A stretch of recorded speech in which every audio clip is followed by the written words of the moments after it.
Saya Dwi Arianto.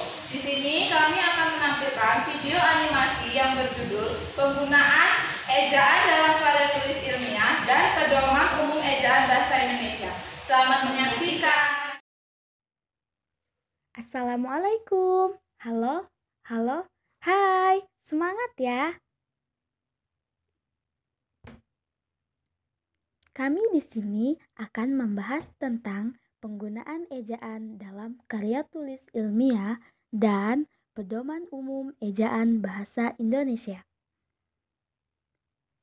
Penjelasan yang pertama akan dijelaskan oleh Ibu Ajeng. Selamat menyimak. Pemenggalan kata dalam karya tulis ilmiah dibagi menjadi 3, yaitu yang pertama, pemenggalan kata pada kata dasar. Yang kedua, pemenggalan kata pada awalan dan akhiran. Yang ketiga, pemenggalan kata jika lebih dari satu unsur dan salah satu unsur itu dapat bergabung dengan unsur lain. Pemenggalan kata pada kata dasar dapat dibedakan menjadi 4. Yang pertama,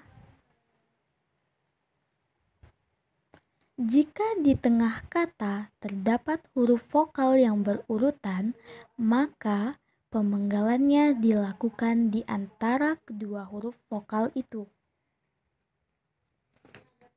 Misalnya, buah, bu, strip, a. Huruf diftong ai, au, ei, dan oi tidak dipenggal. Sehingga pemenggalan kata tidak dilakukan di antara kedua huruf tersebut. Misalnya, aula, au, strip la, bukan a, strip u, strip l, strip a. Yang kedua, jika di tengah kata dasar terdapat huruf konsonan di antara dua huruf vokal, maka pemenggalannya dilakukan sebelum huruf konsonan itu. Misalnya, bapak, ba, strip, pak.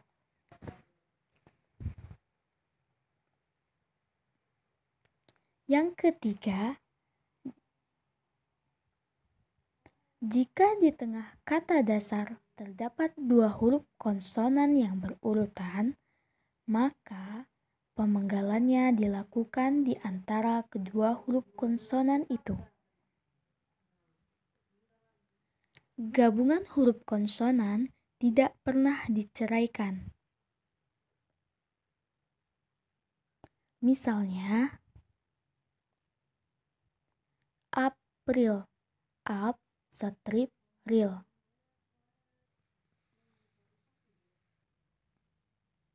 Yang keempat, jika di tengah kata dasar terdapat 3 huruf konsonan atau lebih yang masing-masing melambangkan satu bunyi, maka pemenggalannya dilakukan di antara huruf konsonan yang pertama dan huruf konsonan yang kedua. Misalnya, infra, in, strip, fra. Dengan catatan, gabungan huruf konsonan yang melambangkan satu bunyi tidak dipenggal. Misalnya, bangsa, bang, strip, sa. Penjelasan yang selanjutnya adalah pemenggalan kata pada awalan dan akhiran.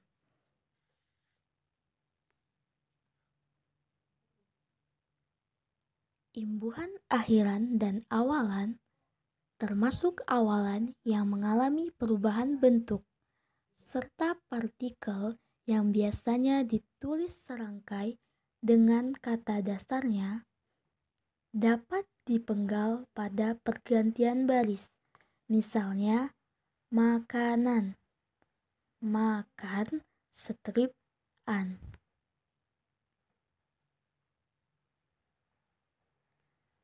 Dengan catatan, bentuk dasar pada kata turunan sedapat-dapatnya tidak dipenggal, dan akhiran i tidak dipenggal.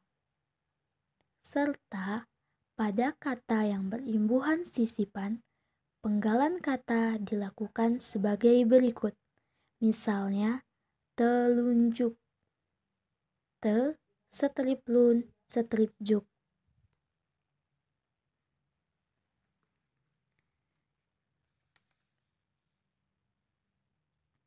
Yang selanjutnya, pemenggalan kata jika lebih dari satu unsur dan salah satu unsur itu dapat bergabung dengan unsur lain. Jika suatu kata terdiri atas lebih dari satu unsur dan salah satu unsur itu dapat bergabung dengan unsur lain, maka pemenggalan kata dapat dilakukan di antara unsur-unsur itu atau pada unsur gabungan itu sesuai dengan kaidah. Misalnya, biografi. Bio strip grafi, bukan bi strip o strip gra strip v. Bagaimana? Paham dengan materi yang pertama? Paham ya anak-anak?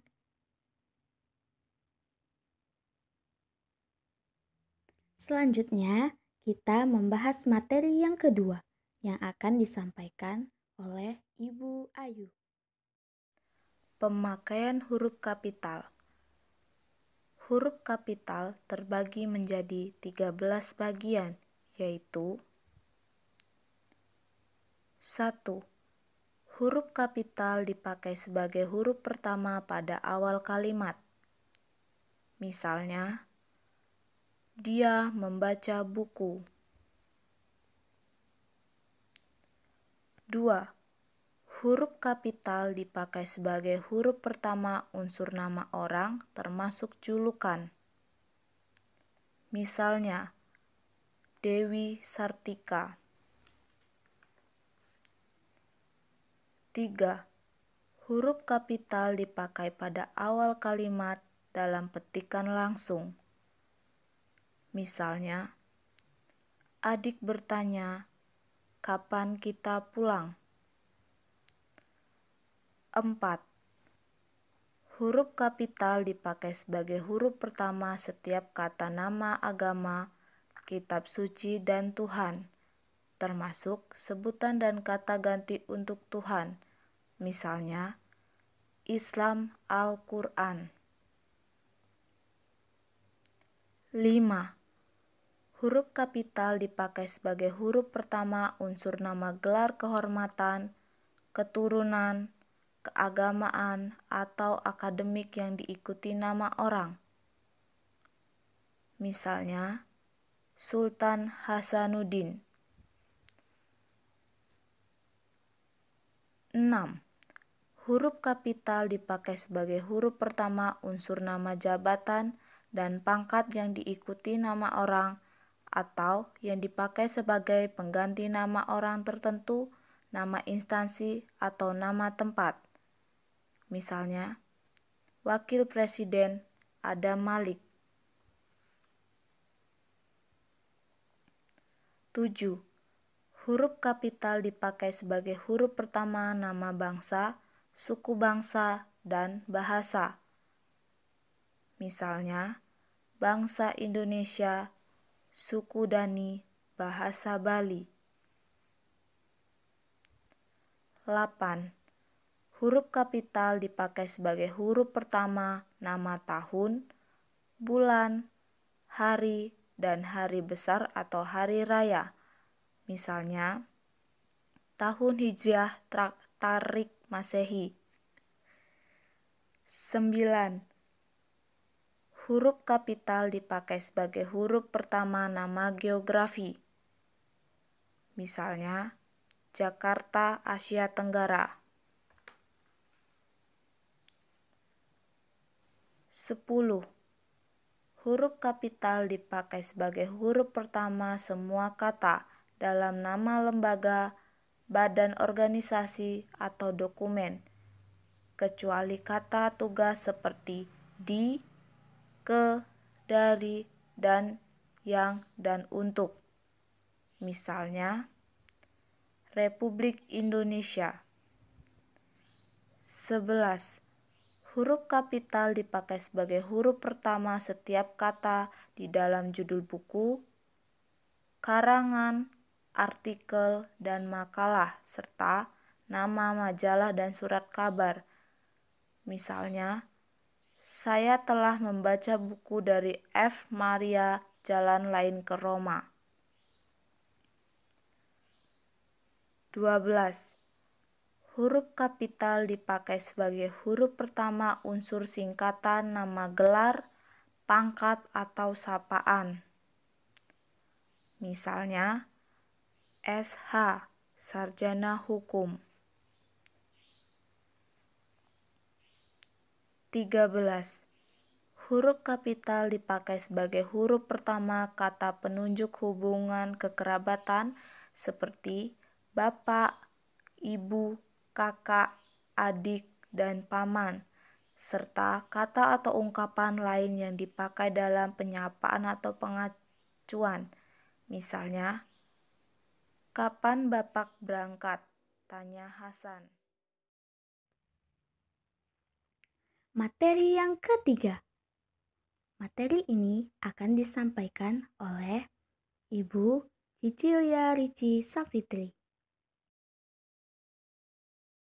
Pemakaian huruf miring.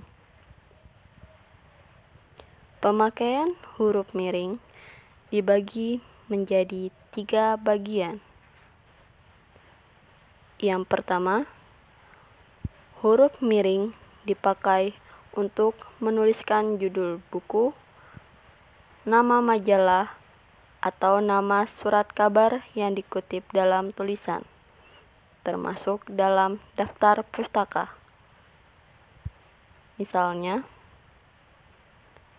saya sudah membaca buku Salah Asuhan karangan Abdul Muiz. Salah Asuhan diberi huruf miring karena termasuk judul buku. Yang kedua, huruf miring dipakai untuk menegaskan atau mengkhususkan huruf, bagian kata, atau kelompok kata dalam kalimat. Misalnya, dalam bab ini tidak dibahas pemakaian tanda baca. Kata tidak diberi huruf miring karena untuk menegaskan atau mengkhususkan huruf. Yang ketiga, huruf miring dipakai untuk menuliskan kata atau ungkapan dalam bahasa daerah atau bahasa asing. Misalnya, nama ilmiah buah manggis ialah Garcinia mangostana. Kata Garcinia mangostana diberi huruf miring untuk penulisan bahasa asing.